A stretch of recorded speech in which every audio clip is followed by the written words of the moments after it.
Hello, my name is Andeea, and I'm your host. Welcome to the Quantum Recovery Podcast. I'm a licensed counselor and quantum health coach, and this podcast is all about exploring the new quantum health paradigm.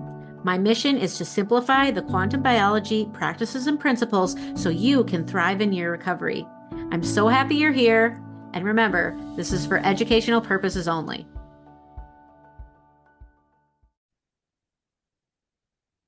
Hello, everyone. Welcome to the Quantum Recovery Podcast. It's been a little bit before I recorded something. I've been very busy with some things. You may have noticed I got a new website, and yeah, there was just some little bit of chaos and some things going on. But I wanted to come on today because a little while back I recorded a podcast on quantum healthy with Susan Pierce Thompson. And Dr. Susan is in the food addiction space. And basically, I wanted to come on here before that podcast comes out. That podcast probably won't come out for a little bit, but I wanted to just come on here and talk to you about what happened on that podcast. It was really near and dear to my heart to record that and meet her. I had heard a continuing education from her on ultra processed food addiction.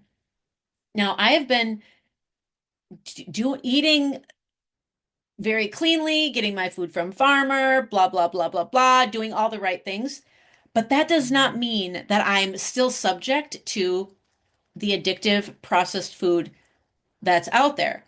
Now, I would also go to the farmer's market and I would go to the bakery at the farmer's market and get the best sweet treats I possibly could. Or at least in my head, I was thinking, oh, well, these are made with organic flour. So it must be okay for me to have five of these cookies. All to say, on that podcast, I basically admitted that I have food addiction and I'm not ashamed of it.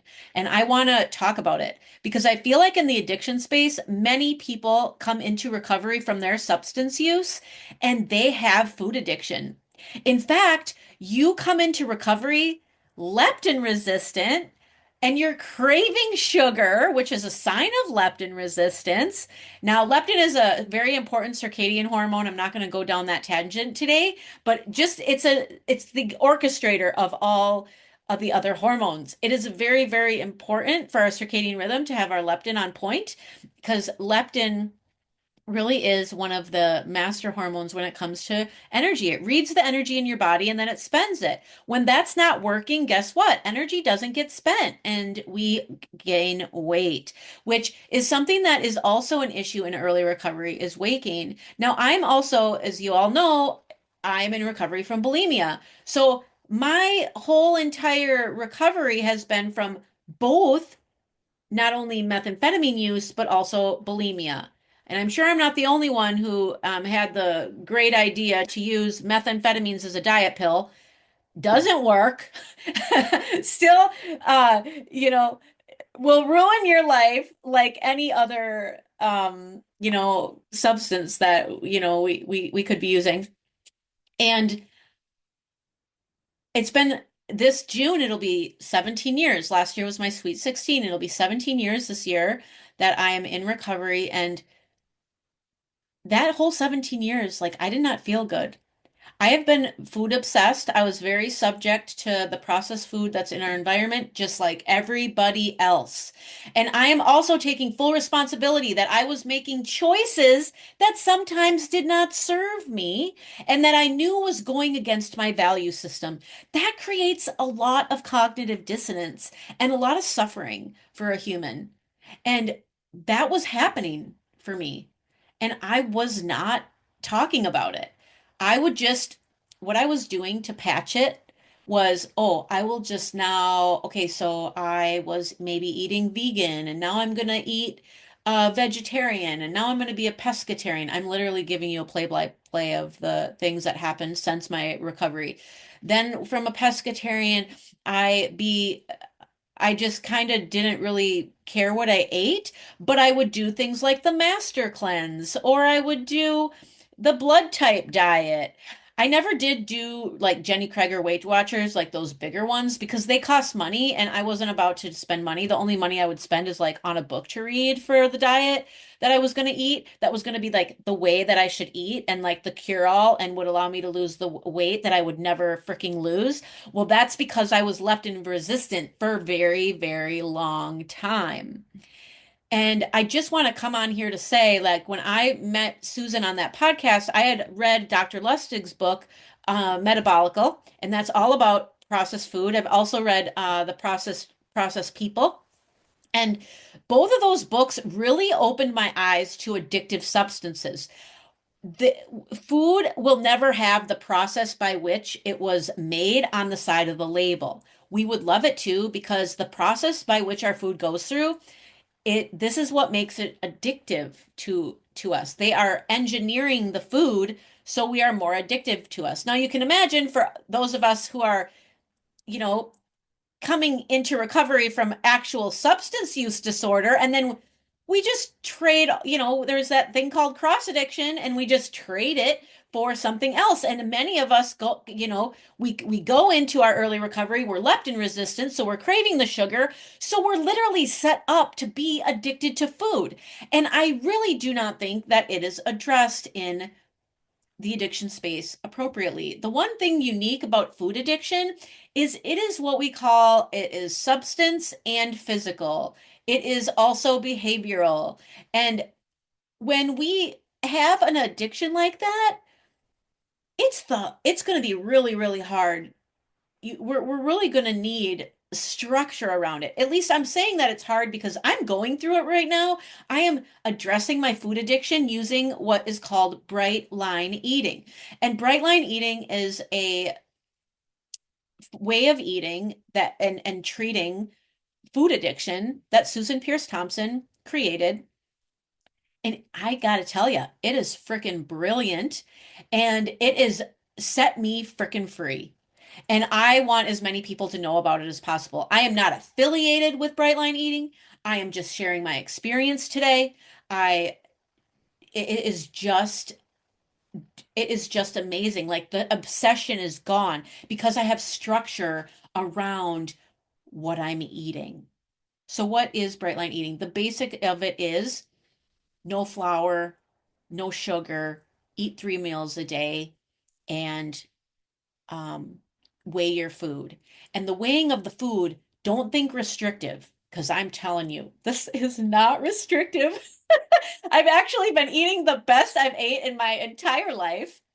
And you weigh your food so you eat enough food because you like it's a lot of vegetables. But the thing is like I'm eating the appropriate amount of protein that I'm supposed to eat. And I'm eating the most, it's just because I actually was kind of dreading weighing the food, to be honest. I was really dreading it. And that actually happens just to be one of the most favorite things about it because it is the weighing of the food, the structure of that, and you write down all the food you're going to eat the night before. And that was also daunting to me, and it wasn't easy at first. But now it takes me 2 minutes and I'm like done writing what I'm going to eat the next day. Like it's so quick, it's so easy, and it's very organized. And have you ever been like with your partner and you're like, "Hey, what should we have to dinner tonight for dinner tonight?" And it's literally dinner time. And that's very stressful because you might not have anything to eat. So then you succumb to going maybe to order a pizza. In Eating, we call it not my food. So we're not shaming anybody else's eating anything. So we succumb to eating what we call is not my food, which might be like, pizza or something that is takeout, whatever.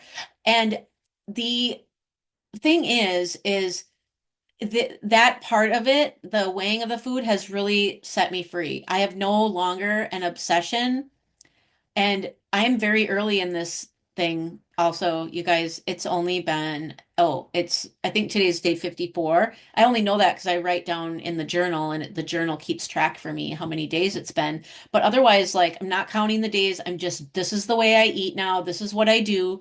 And going back to the process thing. So the process of food is what makes it so addictive. So when we're talking about flour, Yes, you guys, we are talking about all flours, almond flour, tapioca flour, like chickpea flour, wheat flour, all the flours, because the actual food that it is before it becomes a flour is not addictive. Just like the poppy plant of a hero, how we make heroin is not addictive. It is the process by which the poppy goes through that creates the heroin, and then that heroin is a very addictive substance. Same with cocaine. Nobody gets addictive to chewing on coca leaves. There's actually research behind this. There was a study done, and you don't get addictive by chewing on coca leaves.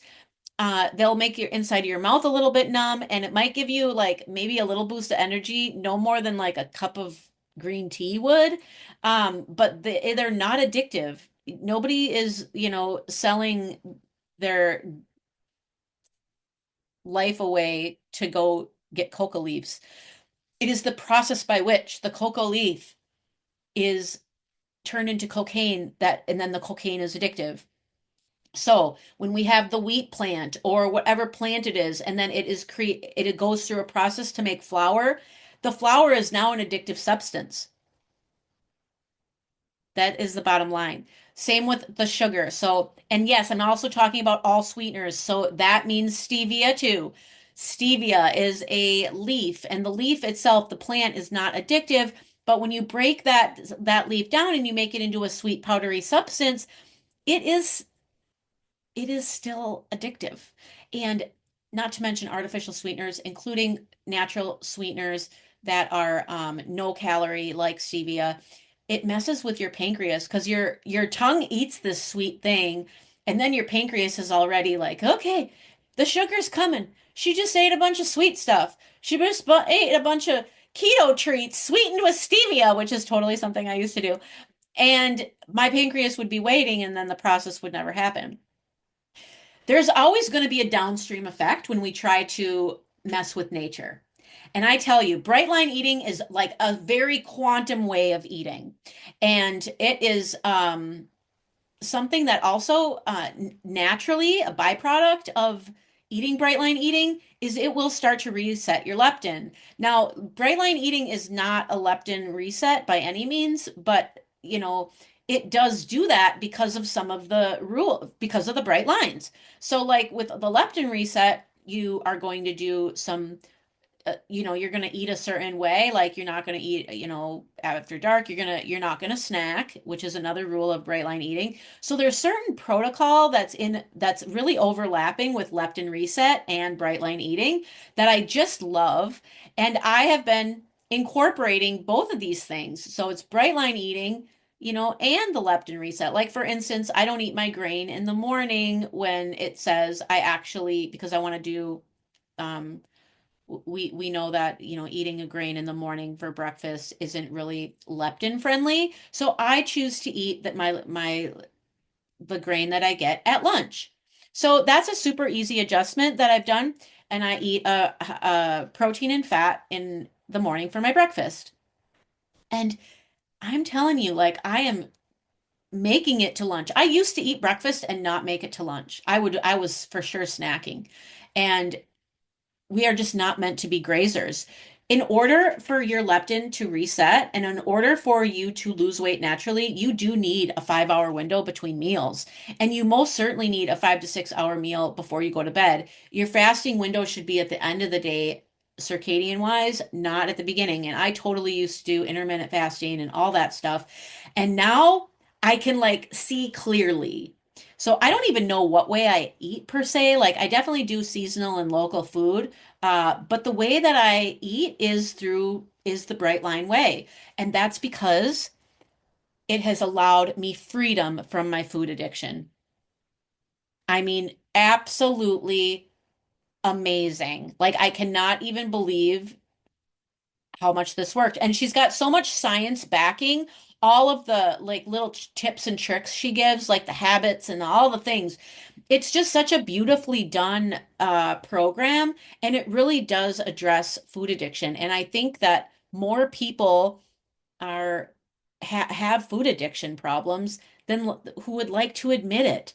And I just want to be here to talk about it and share my story. I am not ashamed that I have food addiction. I know I do, and I know I'm taking responsibility for it, but I also know that my environment and what's available to me in this world right now is a lot of food that's really addictive. So it's also not all my fault. So I'm beating myself with a feather and not a bat here. Like there is some stuff that like I just want to take ownership of because I knew like I was addicted to sugar, and I did not realize how addicted to flour I was until I actually started this, and I was like, whoa, I totally was addicted to flour. Like it's a very addictive substance, and it's not what until you take it away that you'll know.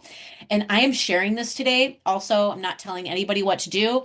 I just hope that other people will hear this story. And if you do find yourself susceptible to food addiction or you feel like you have food addiction, I want you to know that there's a place that you can go and that you're not alone. That's the message. You are not alone, my friend. I suffered with food addiction my whole entire recovery. Do I still say I'm in recovery for almost 17 years? Hell yeah, I do, because substance use almost ruined my life. I almost freaking died. And I think a lot of people are in that boat. And of course, I'm going to be very proud of my recovery years. But I also know that I was still that loop of addiction was still happening for me in my brain.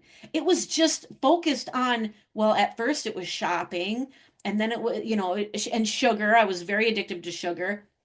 And then it morphed into other things. And I've really learned to live with my shopping addiction because that's another addiction that's kind of hard because it's not like you're never going to go shopping again. You do have to go shopping for some things, but I was able to address it.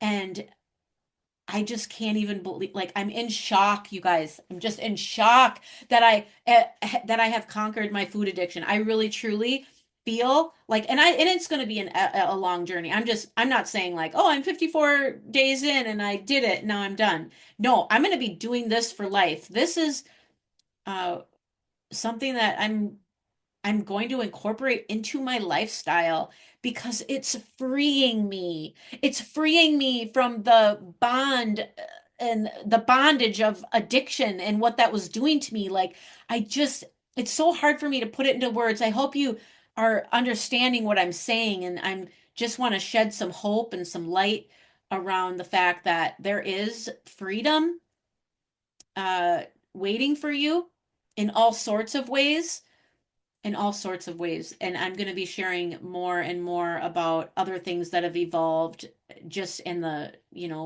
recent year that I've learned since stepping into just this quantum biology space and stepping into um, just knowing more than I ever have known before.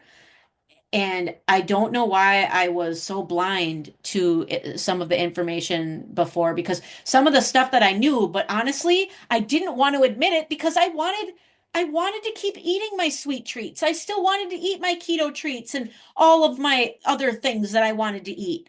I didn't want to listen to the fact that stevia was still processed or that XYZ was bad for me because my food addiction, my inner indulger, was keeping my food addiction alive and well.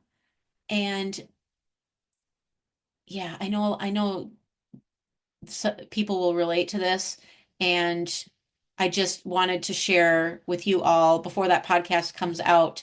Um, but the podcast is going to be like, I had not started Bright Line Eating at that time. So it's kind of going to be cool when it comes out.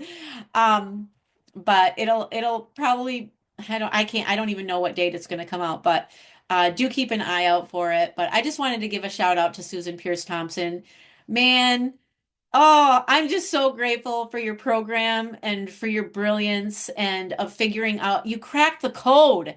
you crack the code to food addiction. You really, truly, I know there are other people in this space like Acorn and other like treatment centers that help people with food addiction.